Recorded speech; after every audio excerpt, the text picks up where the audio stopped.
Welcome into the Talkin Tide podcast on the Belly Up Podcast Network. I'm Chase Goodbread, the sports columnist with the Tuscaloosa News. Travis Reier, the longtime senior analyst at BamaOnline.com, along as well. A lot to get to on this SEC championship game preview edition of the Talkin Tide podcast. Our Twitter feed, Talkin_Tide. Get immediate links to all of our podcasts right there, twice weekly throughout the football season. We are live on Facebook. We're live on YouTube. You can find us on Apple Podcasts or whatever platform you prefer to get your podcasting. You can find Talkin Tide. I want to thank Peterbrook Chocolatier of Tuscaloosa and Heat Pizza Bar, two fine local sponsors of the Talkin Tide podcast. More on both of those fine establishments later in the program. But first, we dive right in. Travis here in this midweek edition to preview Alabama and Georgia in the SEC title game. Of course, your reset on that one,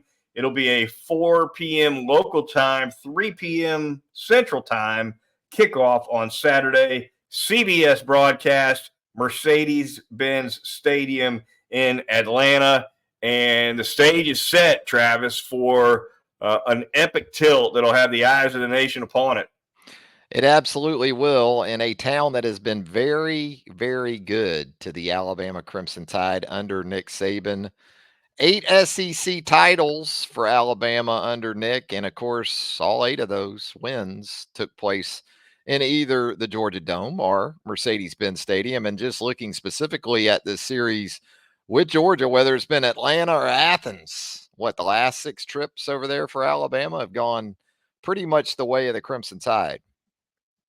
No doubt about it. And of course, most recently, a couple of years ago, Alabama knocked off Georgia in the SEC title game. And then Georgia turned around, beat Alabama in the national championship game. That's where this 29-game win streak for the Bulldogs got started. Alabama handed Georgia their most recent loss exactly 2 years ago. So it kind of comes full circle now. Alabama, Travis, kind of the narrative on Alabama, Travis, pretty much ever since that national championship loss to Georgia has been, hey, this program is in a decline, a slow decline, a gradual decline, but a decline nonetheless. But here we are 2 years later, and everybody else Georgia has played has had their crack and failed. And now it's Alabama with a shot to come full circle and bring the Dogs down. Yeah, and it really shouldn't come as a surprise because when you look at these two teams in a lot of ways, they're mirror images. Obviously, we know the coaching ties and the storylines there with Kirby and Nick, and then even moving into the Georgia staff from that perspective. But just the way they're built, the way they recruit, the way they develop, the way they have started to cherry pick the transfer portal the last couple of years. It all lines up. So it makes perfect sense that if someone is going to end this Georgia winning streak this season, and this may be it. I know people are going to tell me Michigan or some other. No. I think this is the best chance for someone to knock off Georgia before the 2024 season. All right, we'll dive right in now to nuts and bolts, X's and O's. We'll start with that Alabama offense versus the Georgia defense. Travis, first and foremost, thoughts from me. Can Alabama run the football against this Georgia defense? It's absolutely going to be critical for Alabama, I think, to have some balance offensively. We've seen Alabama run the ball effectively in some pretty good games, maybe not dominantly, but effectively.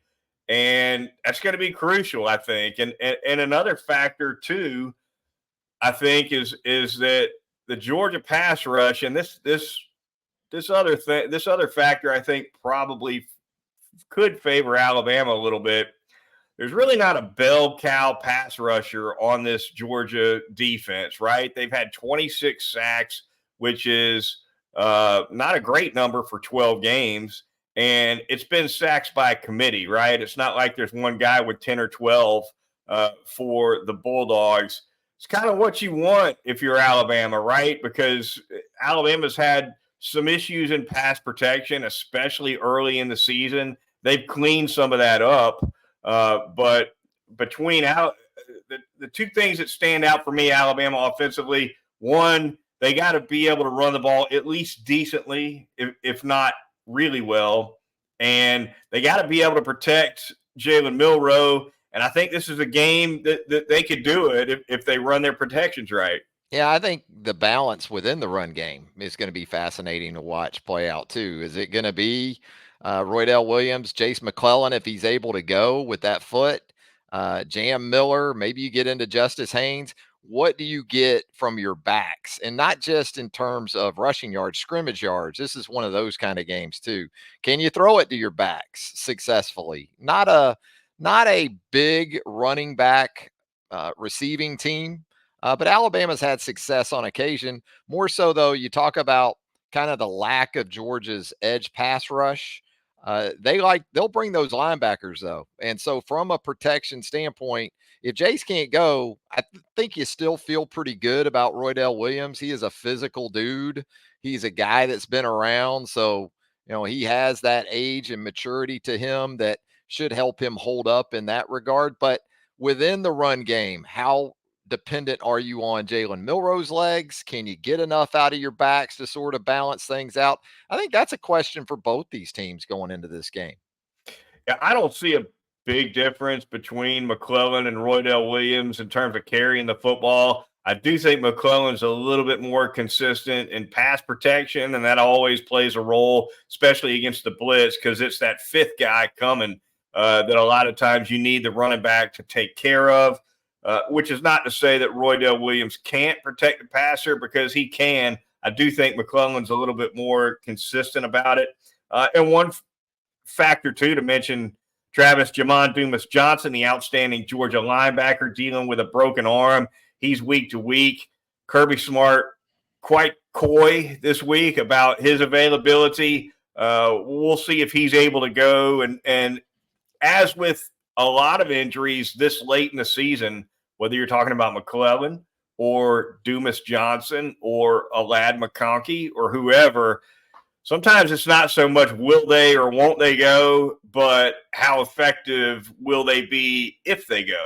Yeah, this is essentially a college football playoff game. We can call it the SEC championship game, but for both these teams, that's what it essentially boils down to. And so, in that scenario, everyone that can possibly give it a go in this game is going to do everything they can to start the game by being involved, as you said. Now, from that point forward, it becomes more of an issue maybe for a couple of these guys. So totally expect Brock Bowers to play. Totally expect Lad McConkey to play. Totally expect Ra Thomas to play for Georgia. For Alabama, I got to think that Jace McClellan, at least in pregame warmups, is going to be out there seeing exactly what he can do on that foot. But I also agree, this could be more of a Roydell Williams kind of game, especially stylistically, the way that he runs. One cut, get what you can get, because I don't think this is going to be a game of explosive runs for running backs. I don't think that's Kendall Milton's game for Georgia. I don't think that's Dejon Edwards' game for Georgia. And I think for Alabama's backs, it's going to be, if there's 4 to 5 yards for you to get, go get the 4 to 5, because there's a good chance if there's explosives for Alabama, they're going to come from the quarterback position. Two, probably worth noting, Travis, that when it comes to the short yardage game, I think Alabama kind of leans toward Roydell in a lot of ways. And you see that with the way they line up the tush push formation. They've got Jamarian Miller and Roydell in the backfield, with Miller and Oots kind of lined up catacorner to Milroe, and then Williams in the backfield. I think this staff feels real good about Roydell Williams in the 3rd and 1s, and if necessary, the 4th and 1s. Yeah, they trusted him on that 4th and 1 in the 4th quarter at Auburn, right, to go get that yard. And that was some nice execution in that tush push formation that they audibled out of the sneak and into the toss to. So, yeah, again, Roydell's, he's been in it, for a few years now. These are guys, and Jace and Roydell Williams, they were part of a national championship team in 2020. So, I like Roydell in a game like this. I'm not saying he's going to have a big day, maybe statistically, but when it comes to ball security, when it comes to pass protection, when it comes to picking up short yardage opportunities, whether it's red zone, whether it's third downs, which both of those will be huge in this game, I would think. You feel pretty good about him. Throwing the football for Alabama with Jalen Milroe, Travis. We've seen Milroe get a lot of mileage with the verticals outside the numbers, particularly with Jermaine Burton as well. We've seen a lot of C.J. Dupree, Malik Benson inside the numbers, inside the hashes with dig routes over the middle and so forth. How do you see? Where do you see Georgia's defense maybe being most vulnerable against the pass? Is it the deep shot with the vertical stuff, or is it in the middle of the field where you can get more matchups against linebackers and safeties? Yeah, I think it's a couple different ways. I still like Isaiah Bond inside working against these sub package defensive backs, and that could be Tyke Smith for Georgia this week, a really good tackler, by the way. I think Kamari Lassiter and Malachi Starks, when I look at the Georgia secondary, Lassiter, the corner from Tuscaloosa, Malachi Starks has been an outstanding player in each of his 2 seasons. I think that's where I look to the biggest challenges maybe for Alabama. So yeah, that's what I would think. And then for all the talk about Brock Bowers, Alabama's got a couple of X factor guys too. Amari Nyblack from the tight end position, and also Kendrick Law. And the different things that Alabama started to do with him, and the quick game, the easy touches that they're able to get him out on the perimeter. Those are a couple of guys, sort of the utility type players that Georgia has in Bowers and Dylan Bell. Those are the kind of guys that can decide a lot of this on Saturday too. Yeah, I had somebody tap me on the shoulder. A reporter nudged me during the Iron Bowl on the plains this past Saturday, who'd seen Alabama play a game or two, but not all year. And he said, "Is Kendrick Law Alabama's Debo Samuel?" And what I told him was, I said, he doesn't get Debo touches, but he kind of plays that Debo role, He right? does. Wears the same number. So it would make a lot of sense that you would draw those comparisons. And he is. I mean, he's a hybrid type player. That's what he is. He's a utility type player. And again, some of the same things that Georgia will do with Brock Bowers. Alabama, to a little bit of a different extent, does with Kendrick Law. Certainly not the targets and the touches for Kendrick that you're going to see for Brock Bowers, but maybe more along the lines of Dylan Bell, who Georgia uses in a pretty similar fashion. All right, the Alabama defense going against the Georgia offense. We'll turn to that conversation really quickly. Phenomenal year for Carson Beck as a first-year starter at quarterback for Georgia. Travis, he's hitting 73% of his passes as a completion rate. Protection-wise, Georgia's been outstanding. He's only been sacked 10 times in 12 games, less than once per game. So, that Georgia offensive line has really been an engine up front for the Bulldogs. And speaking of that, get this now, Georgia, I didn't realize this until I just saw it earlier today. Georgia's 57% for the year on third down, Travis. Yeah. That's outrageous. They are. And well, a lot of that is they're able to stay on schedule. I don't think they get in a lot of third downs, maybe relative to a lot of teams in the Southeastern Conference. And if they do, they're probably favorable thirds. They're not living in Sure. 3rd and 8 in this offense. So, Right. a couple of things to consider there. But absolutely, that's where it's going to be critical for Alabama on early downs to get the job done against the run, but not just the run, but the quick passing game. Georgia likes to throw the quick screens and try to get those type of quick throws out to the perimeter and see what you got under your hood as far as edge setting with your corners and maybe your sub package guys like Malachi Moore, Caleb Downs. And then when they do throw it, a lot of times they've set it up in a way where they're going to have a good bit of success. But again, some question marks with those receivers between Bowers and McConkey and Ra Thomas, and exactly who Georgia's going to have available. I think it's been a really good thing for the Dogs that they went to the portal in the offseason that they did, because Dom Lovett coming in from Missouri has been pretty productive with 49 catches, 552 yards, and 3 touchdowns. But, we'll see how some of these guys, in terms of availability, are able to contribute for UGA. It's been a balanced offense for Georgia, no question about it. The running game for Georgia, fairly similar production wise to Alabama. I think Georgia averages about 185 a game running the ball. Alabama not far off of that, 175, 178, I think, in that neighborhood for the Crimson Tide. But stopping the run is going to be big. And Alabama, of course, Travis, is coming off a game where they just got exposed on the ground by Auburn. The Tigers at home ran for, I don't know, 250, 260, whatever it was against Alabama. That can't happen against Georgia. So, if you're Georgia, you watch that tape, you got to think, hey, we can pick up a lot of mileage on the ground. If you're Alabama, on the other hand, you watch that Auburn tape and you say, well, this is the first thing defensively we better shore up. I think Auburn maybe exposed a few things for the Alabama coaching staff as far as what they need to focus on in practice. Yeah, I think a little different kind of backs too from Auburn to Georgia. When I think of Hunter and Austin, I think of guys that are probably at their best working those perimeter runs that were so problematic for Alabama early in the game. Not just the perimeter runs either, because, I mean, Hunter hit a big one off an interior run. But for the most part, I think Edwards and Milton for Georgia are going to probably be at their best when working more between the tackles. So I just don't think there's going to be a bunch of surprises in this one, man.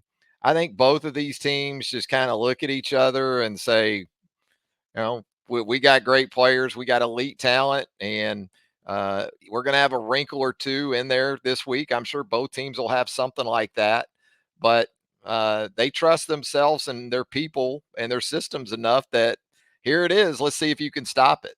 Yeah, the interior defensive line for Alabama, starting with Tim Keenan, and Jaheim Otis plays that in spot, but he's a big part of that interior defense too, because he's not coming around the edge. Got to stay in your gaps. Got to stay in your gaps this week. There's guys jumping out of gaps last week. There were guys that were in gaps, missed gaps. You got to be a lot more sound this week than you were last week.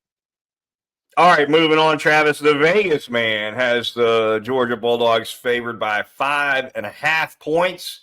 In this one, the over-under 54.5. Your thoughts on both of those numbers?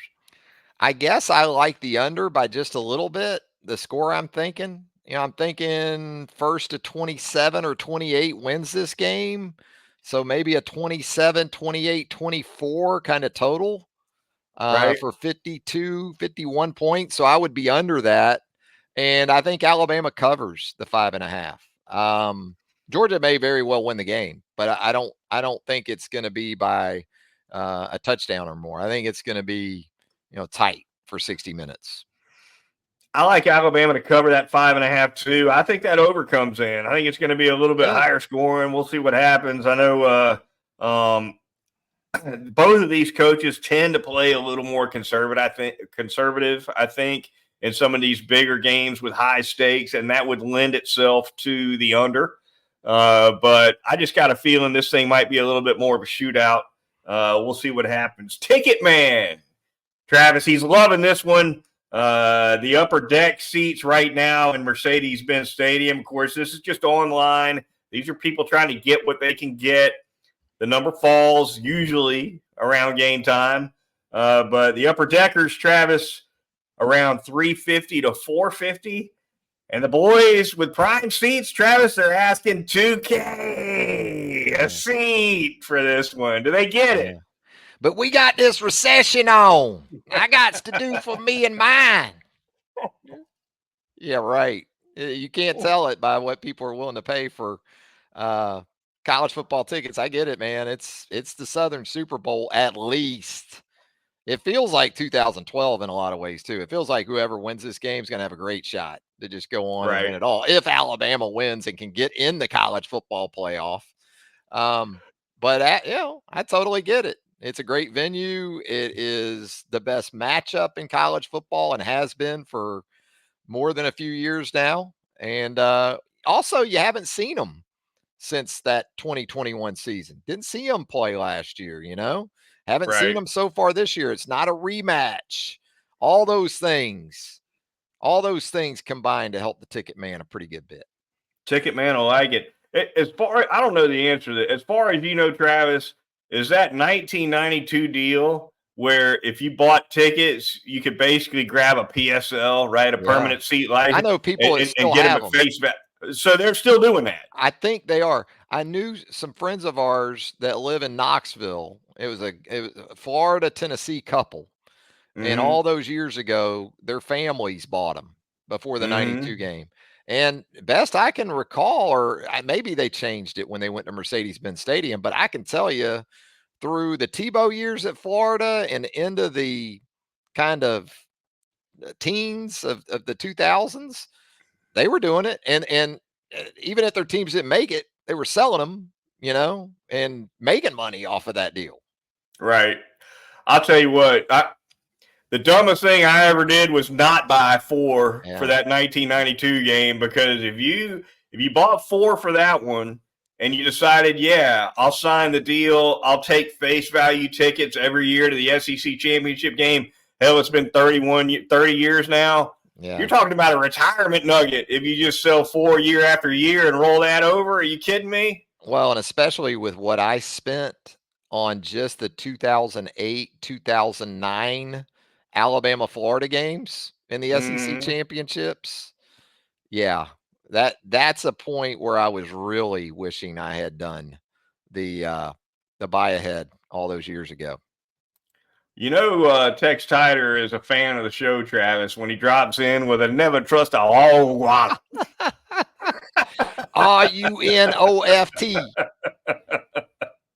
Love it. Love it. All right. The Talkin Tide podcast on the Belly Up Podcast Network. Moving on, we're going to thank a couple of sponsors really quick. We're going to start by telling you all about Heat Pizza Bar and that fantastic pizza that Frank Fleming and his staff are serving up at 2250 6th Street over in Government Square in Tuscaloosa. Full bar, flat screens all over the place with all the top sports going on. Great location, plenty of parking in that public parking garage right behind the pizza bar. You can't beat it. I'm going to tell you about a couple of pizzas that we don't usually mention here, but they bear mention. The Greek pizza is one of the specialty pizzas over at Heat Pizza Bar. It's got a balsamic vinaigrette base, house-baked chicken, red onion, grape tomato, green bell pepper, Kalamata olives, banana pepper, mozzarella, and feta cheese. Can't beat that. Also, the Aloha pizza, house red sauce, ham, pineapple, jalapeno, red onion, and mozzarella. You can't beat that one either over at Heat Pizza Bar. Be sure to check them out again, 2250 6th Street in Government Square Plaza. Fantastic pizza, the best in town. Great sides, great salads, and a great atmosphere over at Heat Pizza Bar. Yeah, be sure to tell our pal, 5-star Frank Fleming, we sent you from That's Talkin right. Tide as well. 5-star Frank. Yes. Going to tell you about Peterbrook Chocolatier out there at 1530 McFarland Boulevard North in the Indian Hills section of Tuscaloosa for 16 years. The champions of chocolate, Peterbrook. And of course, it is the holiday season. And if you haven't already, place that order maybe for your office, for your business. They do great, great gifts right there at Peterbrook Chocolatier. Call them at 205 752-0211. Talk to Caitlin, that outstanding staff. They'll get you situated. You still got time, but you need to do it soon. Those gifts that you can order right there from Peterbrook Chocolatier, 205-752-0211. The champions of chocolate, Peterbrook. All right, the Talkin Tide podcast on the Belly Up Podcast Network, the Twitter feed, Talkin_Tide, live on YouTube, live on Facebook as well, Travis. Got to dive right into the CFP discussion, which you and I have kind of really just kind of stuck our toes in at this point. But this late in the game, no more sticking your toes in the water. Time to dive right in. Huge implications for Alabama elsewhere. The real quick rundown. of the other championship games going on and what they might mean for the Crimson Tide. That Pac-12 championship game, Oregon versus Washington. That's the first one to go off. It'll be Friday night, 7 p.m. Central Time. The Big 12 game, Texas versus Oklahoma State, Saturday, 11 a.m. Central Time. Then, of course, you've got Alabama, Georgia kicking off at 3. And then in the evening on Saturday night, the ACC title game, FSU Louisville. That'll be a 7 p.m. Central Time kick. And Michigan, Iowa is going to be playing head-to-head for ratings against that ACC game, Travis. Also a 7 p.m. kick.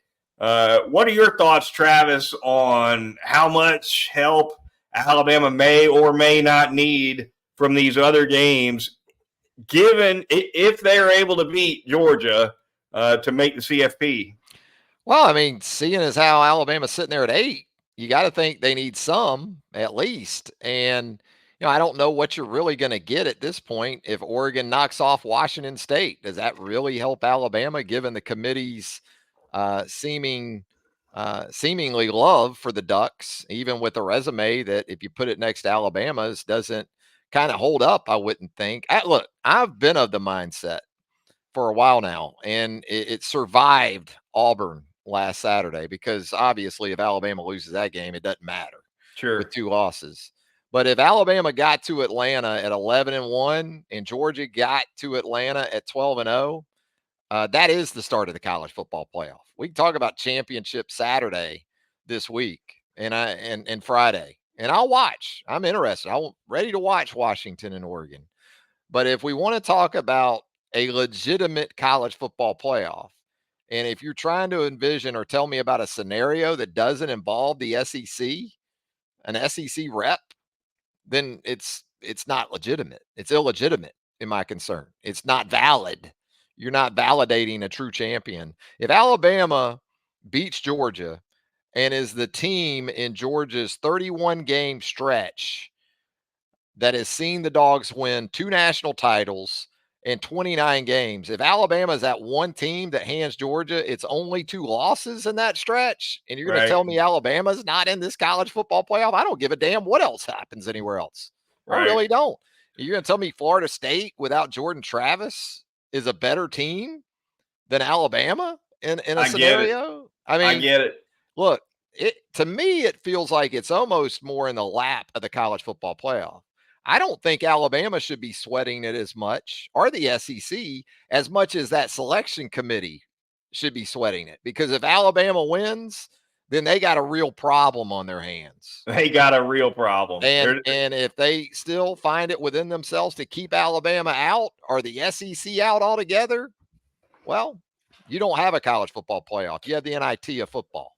Well, I think what you touched on here is the difference between the 4 best teams right now that ought to be in the playoff versus the whole deserving thing, or some of the words of Clint Eastwood, deserving's got nothing to do with it. That's right. And the unforgiven, right?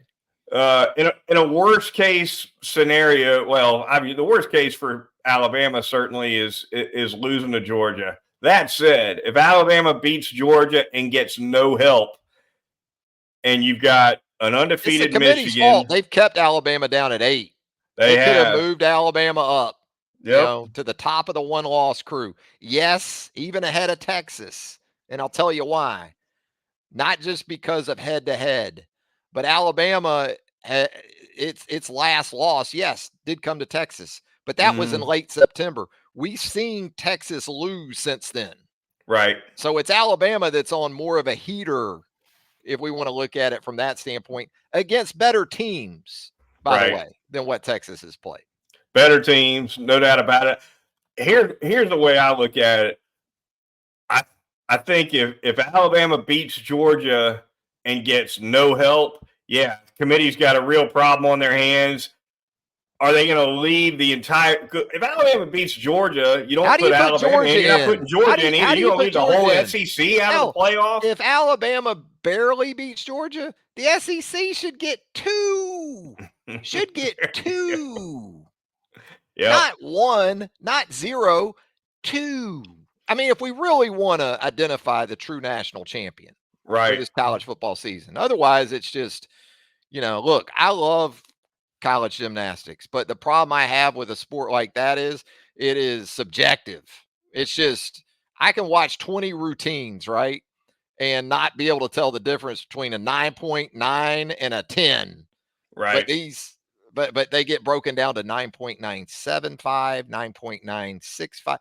You know, that's what it'll ultimately come down to. The committee desperately needs Georgia just to go ahead, win the game Saturday, and then you're good. The committee Makes things really easier needed for them. Alabama to lose last Saturday. Makes things easier for them if Georgia gets the job done. They're going to be put in a spot, Travis, potentially, where they're going to have to do something they've never done before, right? They've never left an undefeated Power Five out. They've never left an SEC champion out, right? So if you go by precedent and what they've always done in the past, there are gonna be a couple of factors that are going to weigh against each other. They're going to have to do something they've never done before. Here's what I think. And this is apart from what should happen, because I'm with you on what should happen. I'm just talking about what will happen. Yeah, no, I won't be surprised if what you're about to say is what actually happens. I think Alabama had to get in. I think Alabama needs to beat Georgia and get help. And I wrote this earlier today. I think they need help from one other game, and it can come from any of the four. It can come from the ACC game, the Big 12 game, the Pac-12 game, the Big 10 game. If Alabama wins and anybody else among those four catches a loss that would help Alabama, the committee is going to find a way to get Alabama in there. They just are. And the most likely help for Alabama is Oregon over Washington and Louisville over Florida State. Both of those scenarios could easily happen, right? Michigan losing, Texas losing, both of those are unlikely. But I do think that if Oregon beats Washington, I don't think the committee will even blink about jumping Alabama over both of them, Oregon and Washington. Then why didn't you have Alabama ahead of Oregon already? Why did you go this whole route with Alabama? Not like one spot behind Oregon, right? A couple of spots, three spots behind Oregon. And all of this is why I only watch one of the rankings reveal shows. It is a Twitter follow for me on Tuesday nights. Yep. It's why I only watch the Sunday after championship, Friday and Saturday. Boo Corrigan, Travis. That it first is a name, pant load for about a month of television. That's right. I watch cooking shows on YouTube on Tuesday nights before I watch that horse crap. I'm with you. I haven't watched a single reveal show all year. I haven't watched 1 second of one reveal show. Me neither. And I look, I get it. I appreciate the interest it creates. The fans have fun. Good. But in terms of what I do or what I care about, nada. Doesn't mean a thing until the first week of December. All right, before we get out of here, we're going to close out the tumbler. I've been remiss. I've skipped the tumbler here the last couple weeks. Got a lonely Chad in there. That's right. Did not even bring the tumbler to Heat Pizza Bar last week when we did a live remote over there. But let's go ahead and get this guy out of here. I guess there's no need to even spin the tumbler, right? When there's only one. There's only one in there. But what do we have here? Create some drama, when you do that. That's what the CFP selection committee is going to do Sunday, maybe. Just put them all in a tumbler. We've got number 74 here in the tumbler. Freshman left tackle Caden Proctor, Travis, a guy who's he's improved a great deal from the beginning of the season. I still see some issues with his play. I think the center position and the left tackle position are the two spots that are the biggest concerns for Alabama overall on that offensive line. But he has gotten better, and this coaching staff has figured out a way to get him some help. And look, he's no star over there by any stretch of the imagination. But he's come around some since September for sure. Yeah, he's not a star yet, and he'll have a challenge this week in Michael Williams uh, for Georgia. But I do think his improvement, while it has taken place, I don't think there's any denying that. I think it also coincided, Chase, with Alabama getting through that first 7 or 8 games where it was more front loaded with edge guys that could be problematic, right? Right. Defenses in general that could do that. I know you say that about LSU and you think, what about Harold Perkins? Well, LSU hasn't consistently used Harold Perkins as just a down in, down out edge guy. Kentucky didn't have that kind of guy. Proctor barely saw Perkins. Yeah, against Chattanooga that LSU. obviously didn't have that guy. Auburn last week really didn't have an edge guy. And even Georgia, as you mentioned earlier in the show, I don't think as much this week that should be a problem. So it's kind of timed out right. He had to take some lumps against better competition relative to his position in the first 7 or 8 games of the season. And then it kind of lightened up for him. But I do still think, like you said, I think it's obvious that he's made some strides. All right, that is going to do it for this edition of the Talkin Tide podcast right here on the Belly Up Podcast Network. Be sure to join Travis and I once again on Sunday night when we recap Alabama's SEC championship game against the Georgia Bulldogs. For Travis Reier of BamaOnline.com, I'm Chase Goodbread of the Tuscaloosa News, and we'll talk to you next time right here on Talkin Tide.